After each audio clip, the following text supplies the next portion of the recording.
Bonjour, je suis Santa Esperanza. Cela fait maintenant plus de 15 ans que je plonge chaque jour dans les écrits mystiques des grandes scènes de l'Église, un voyage spirituel que j'ai entrepris juste après le départ de ma grand-mère, cette femme de foi immense qui m'a élevée et m'a tout appris. Aujourd'hui, ma mission est de porter jusqu'à vous ces révélations profondes, souvent oubliées, pour que vous n'ayez pas à affronter seul les doutes qui pèsent sur votre âme. Posez-vous cette question très honnêtement. Et si le banc de l'église où vous vous asseyez chaque dimanche devenait, au moment de votre mort, le témoin de votre propre condamnation? Cette pensée est insupportable, je le sais, mais c'est l'avertissement foudroyant que sainte Brigitte de Suède a reçu directement du Christ dans ses célèbres révélations célestes du livre 4. Elle a découvert que l'apparence de la sainteté peut parfois cacher un gouffre qui nous éloigne de Dieu. Sainte Brigitte a été très claire sur ce point. De nombreuses âmes se perdent parce qu'elles traitent la foi comme une simple formalité ou pire, comme un bouclier pour masquer leurs péchés non confessés. La révélation qu'elle a reçue est brutale. Aller à la messe sans une conversion réelle du cœur, c'est transformer un acte d'amour en une transaction hypocrite. Le Christ lui a montré que communier tout en gardant des haines actives ou un orgueil démesuré, c'est, selon ses propres mots, jeter une perle précieuse dans un puits d'immondice. Pour ces personnes, la pratique religieuse devient leur propre accusation lors du jugement. Ce que sainte Brigitte a vu n'est pas une simple mise en garde, c'est une vision qui a ébranlé les fondements même de sa propre vie de noble à la cour. Elle a assisté au jugement d'âmes que tout le monde considérait comme pieuses sur terre, mais qui, devant le trône de Dieu, se retrouvaient nues et sans défense. Leurs prières étaient comme des paroles vides et leurs sacrifices manquaient totalement de charité. Pourquoi cela doit-il nous faire réfléchir aujourd'hui avec autant d'urgence? Parce que la sainte a compris que la justice divine ne pèse pas la quantité de nos messes, mais la qualité de l'amour que nous y apportons. Elle a vu le Christ pleurer sur cette religiosité de façade qui nous donne l'illusion d'être sauvés, alors que notre cœur est resté de pierre. Le choc a été tel qu'elle a passé le reste de sa vie à exhorter les puissants et les petits à ne plus jouer avec les choses sacrées. Vous vous demandez sûrement si votre propre pratique est en danger ou comment faire pour ne pas tomber dans ce piège de la routine spirituelle. Le doute que vous ressentez peut-être en ce moment est en réalité une grâce, une invitation à ne plus se contenter du minimum. Nous n'allons pas rester dans l'incertitude car sainte Brigitte nous a aussi laissé les clés pour purifier nos intentions. Voyons maintenant ce qui se passe réellement dans l'invisible lorsque nous nous approchons de l'autel. Je ne vous dis pas cela pour vous effrayer sans raison, mais parce que les preuves de cette réalité sont gravées dans les écrits mêmes de sainte Brigitte et dans la parole de Dieu. Au cours de mes 15 années d'étude des mystiques, j'ai compris que la vérité, même si elle brûle parfois, est le seul chemin vers la véritable liberté intérieure. Sainte Brigitte n'était pas une théoricienne de la foi. C'était une femme de la haute noblesse, vivant à la cour, qui a dû apprendre dans sa propre chair que ses vêtements luxueux et son rang ne signifiaient rien devant l'autel si son cœur n'était pas habité par l'humilité. Les fondements de ce que je vous partage aujourd'hui se trouvent principalement dans le livre 4 de ses révélations célestes. C'est dans ces pages que le Christ lui a ouvert les yeux sur l'invisible. Brigitte décrit une scène qui devrait nous faire réfléchir chaque fois que nous franchissons le seuil d'une église. Et elle a vu une âme se présenter devant le trône de justice, tendant fièrement ce qu'elle croyait être des pièces d'or. Ses présences assidues à la messe, ses prières récitées machinalement, ses dons visibles. Mais au contact de la lumière divine, ces pièces se transformaient instantanément en cendres. Pourquoi? Parce qu'elles étaient vides d'amour et de charité réelle. Le Christ lui a alors adressé cette parole foudroyante: Tu m'as donné tes pieds pour marcher jusqu'à l'église, mais tu m'as refusé ton cœur à l'autel. Ce que la sainte dénonce avec une force incroyable, c'est ce qu'elle appelle l'assurance spirituelle. C'est cette attitude dangereuse où l'on finit par se dire: je remplis le précepte, je vais à la messe le dimanche, donc Dieu me doit le ciel. Dans ces moments-là, nous transformons la grâce, qui est un don gratuit, en une simple transaction commerciale. Nous pensons acheter notre salut avec notre présence physique sur un banc de bois, tout en gardant nos haines, nos jugements et notre orgueil intacts une fois la porte de l'Église refermée. Et ce n'est pas seulement une vision privée de sainte Brigitte, c'est le cœur même de l'Évangile. Souvenez-vous des paroles de Jésus dans Matthieu. Ce peuple m'honore des lèvres, mais son cœur est loin de moi. Il nous a aussi avertis que dire Seigneur, Seigneur ne suffirait pas pour entrer dans le royaume des cieux. La sainte a vu la réalité brutale de ces paroles. Une vie religieuse de façade est comme une maison magnifique construite sur du sable. Elle brille à l'extérieur, mais elle s'effondre au premier souffle de la vérité divine. Plus saisissant encore est ce que Brigitte a reçu concernant la communion indigne. Elle raconte que recevoir l'Eucharistie tout en gardant une haine active envers son prochain ou des péchés graves cachés est, selon les mots du Christ, comme jeter une perle précieuse dans un puits d'immondice. L'Église confirme cela de manière solennelle. Le catéchisme, au paragraphe 1385, nous rappelle avec fermeté que celui qui a conscience d'un péché mortel doit recevoir le sacrement de la réconciliation avant de s'approcher de la table du Seigneur. Saint Paul Loisel écrivait déjà aux Corinthiens: celui qui mange et boit indignement mange et boit son propre jugement. Peut-être vous dites-vous en ce moment, mais Dieu est infiniment miséricordieux, il ne me condamnera pas pour être allé à la messe, même si je ne suis pas parfait. C'est une pensée naturelle et vous avez raison sur un point. Dieu est la miséricorde même, mais la miséricorde est une porte qui doit être ouverte de l'intérieur par le repentir. Aller à la messe sans aucun désir de changer, c'est comme fermer cette porte à double tour tout en prétendant vouloir entrer. On ne peut pas recevoir la guérison si l'on refuse d'admettre que l'on est malade. D'autres pensent: et je suis une bonne personne, je ne tue pas, je ne vole pas, aller à la messe devrait suffire.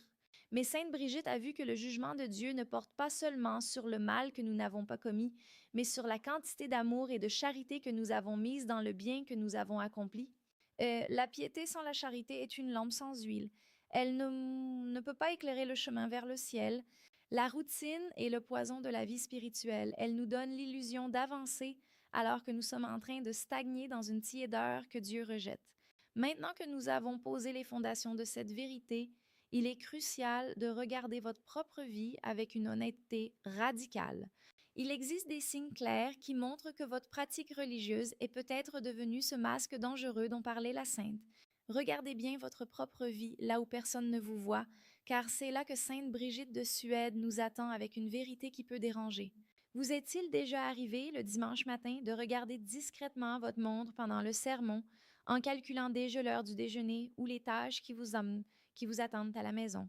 Ce sentiment que la messe est une case à cocher, une formalité nécessaire mais un peu pesante que l'on veut terminer rapidement, est le premier signal d'alarme. C'est ce que la sainte appelle une présence de corps mais une absence de cœur.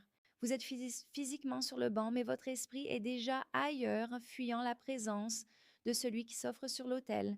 Un autre signe plus subtil, mais tout aussi dangereux, est ce que j'appelle la communion par inertie. Vous vous levez pour rejoindre la file de communion simplement parce que tout le monde le fait, parce que rester assis sur votre banc vous semblerait gênant vis-à-vis des autres fidèles de la paroisse. Vous recevez le corps du Christ sans avoir pris un seul instant pour demander pardon ou pour réaliser l'immensité du mystère. Et que se passe-t-il une fois franchi la porte de l'Église? Si quelques minutes après avoir reçu le Seigneur, vous vous laissez aller à critiquer une voisine, à entretenir une vieille rancœur familiale ou à juger sévèrement ceux qui ne vivent pas comme vous, alors votre foi est devenue un masque. Vous vous souciez davantage de l'image de piété que vous renvoyez à votre communauté que de ce que Dieu voit dans le secret de votre intimité le lundi matin. Pour briser ce cercle de la tiédeur, Sainte Brigitte nous propose une première pratique radicale, l'examen d'intention rigoureux. Ne franchissez plus le seuil de l'Église sans consacrer au moins 10 minutes de silence absolu à réviser non seulement vos actes, mais surtout les intentions cachées de votre âme. Demandez-vous: pourquoi suis-je ici? Est-ce par amour ou par habitude? Cela fonctionne parce que la lumière de la conscience dissipe immédiatement le brouillard de la routine. Mais je sais ce que vous vous dites peut-être. Santa Esperanza, Dieu est infiniment miséricordieux. Il ne va tout de même pas me condamner pour être allé à sa rencontre, même si mon esprit s'est un peu égaré. C'est une pensée réconfortante, mais Sainte Brigitte nous rappelle une vérité foudroyante. La miséricorde est une porte qui doit être ouverte par le repentir. Aller à la messe sans aucun désir de changer, c'est comme fermer cette porte à double tour de l'intérieur tout en prétendant vouloir entrer. On ne peut pas recevoir la guérison si l'on refuse d'admettre que l'on est malade. La deuxième pratique que j'ai apprise en étudiant ces textes mystiques est la confession de la tiédeur. Ne réservez pas le sacrement de réconciliation uniquement pour les grands péché spectaculaire. Allez voir le prêtre pour confesser votre manque d'amour, votre indifférence et cette habitude de traiter les choses sacrées comme des objets ordinaires. Une confession sincère sur votre état de tiédeur brise l'orgueil spirituel. Pourtant, la résistance est souvent là. Je suis une bonne personne, je ne tue pas, je ne vole pas. Aller à la messe régulièrement devrait largement suffire pour mon salut. Et c'est ici que Sainte Brigitte nous confronte le plus durement. Elle a vu que le jugement de Dieu ne porte pas seulement sur le mal que nous n'avons pas commis, mais sur la quantité d'amour que nous avons mise dans le bien que nous avons accompli. Une piété sans charité réelle est comme une lampe sans huile. Elle ne peut pas éclairer votre chemin vers le ciel, même si la lampe est magnifique à l'extérieur. La troisième clé est la participation active par l'offrande intérieure. Pendant la consécration, ne soyez pas un simple spectateur passif. Prenez vos souffrances de la semaine, vos inquiétudes pour vos enfants, vos deuils non résolus comme celui que j'ai vécu pour ma grand-mère, et unissez-les physiquement au sacrifice du Christ sur l'autel. Devenez un avec lui. Cela transforme la messe d'un rite social en une rencontre mystique.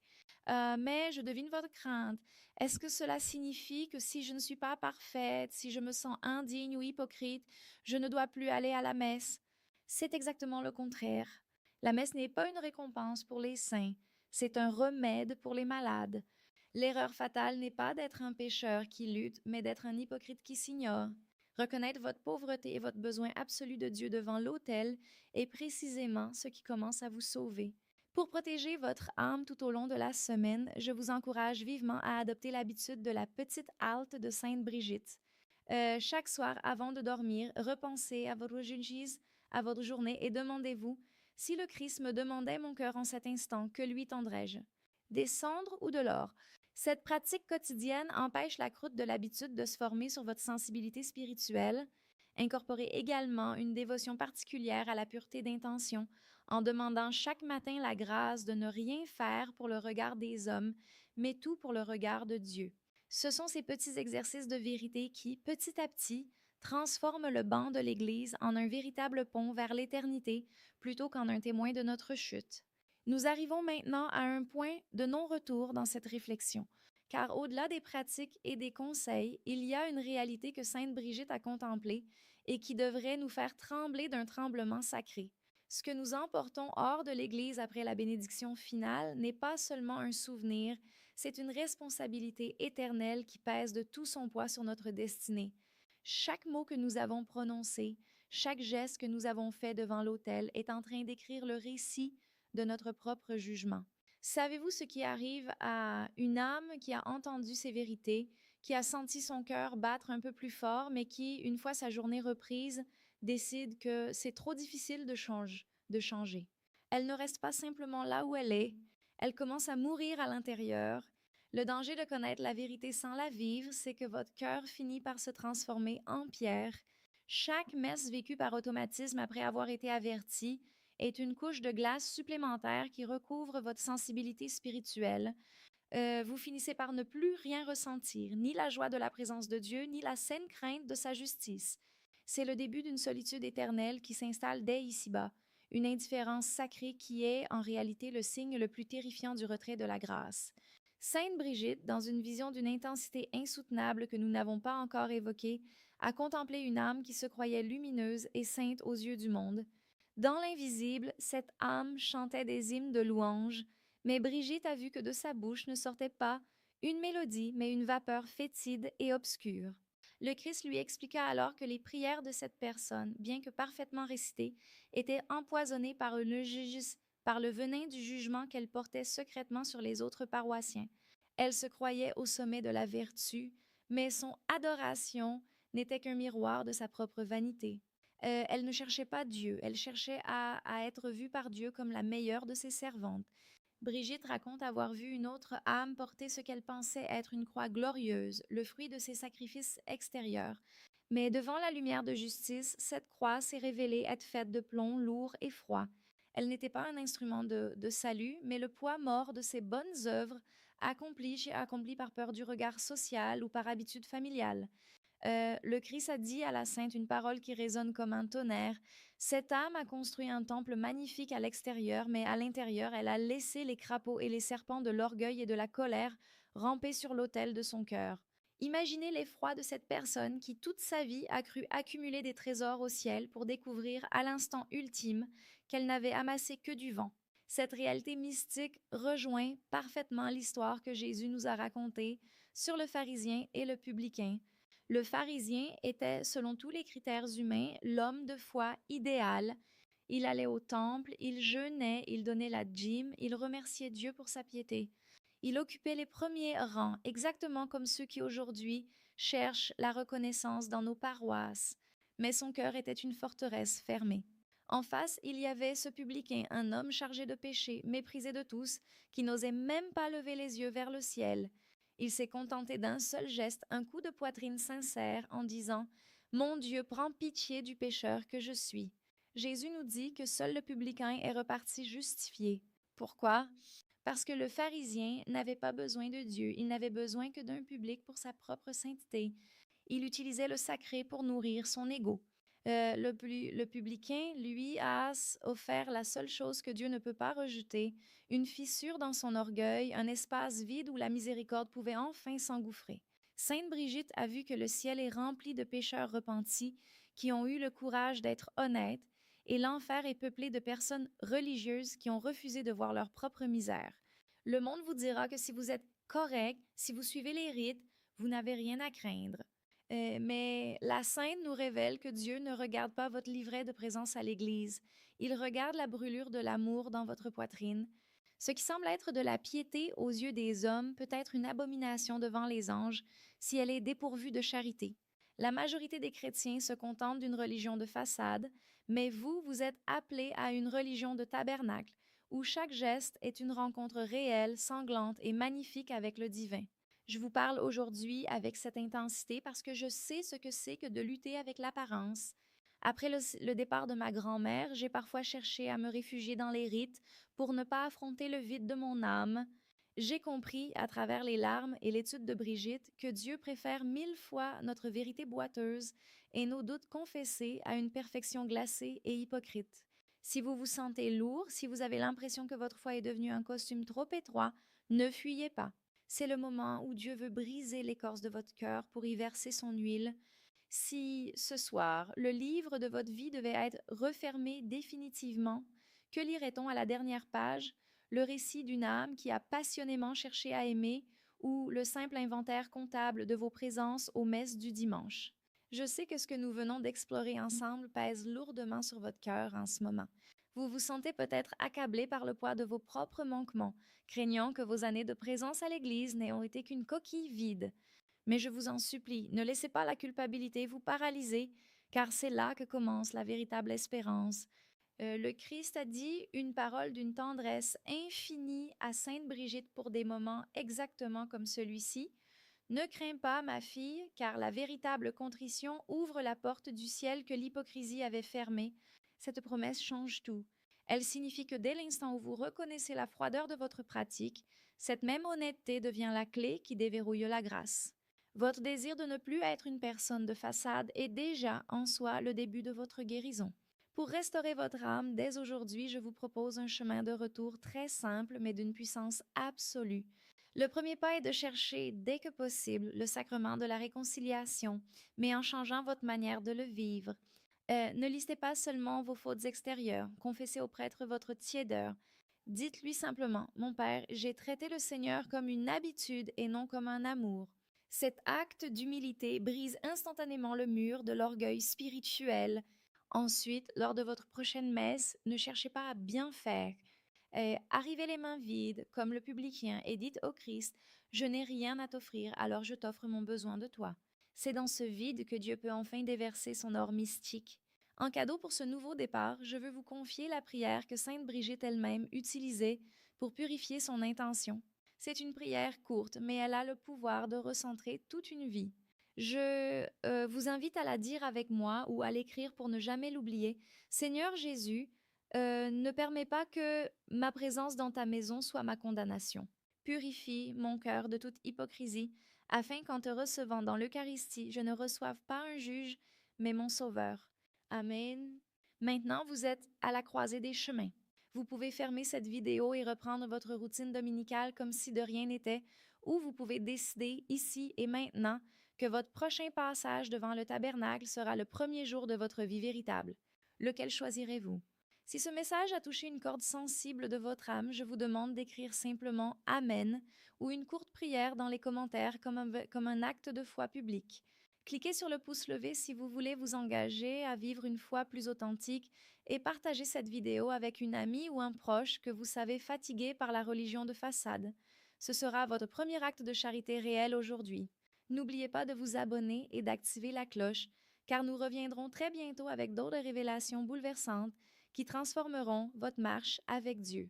Souvenez-vous toujours, Dieu ne cherche pas des fidèles parfaits qui occupaient les bancs, mais des cœurs assoiffés de sa vérité qui se laissent transformer par son amour. Que Dieu vous bénisse et à très bientôt.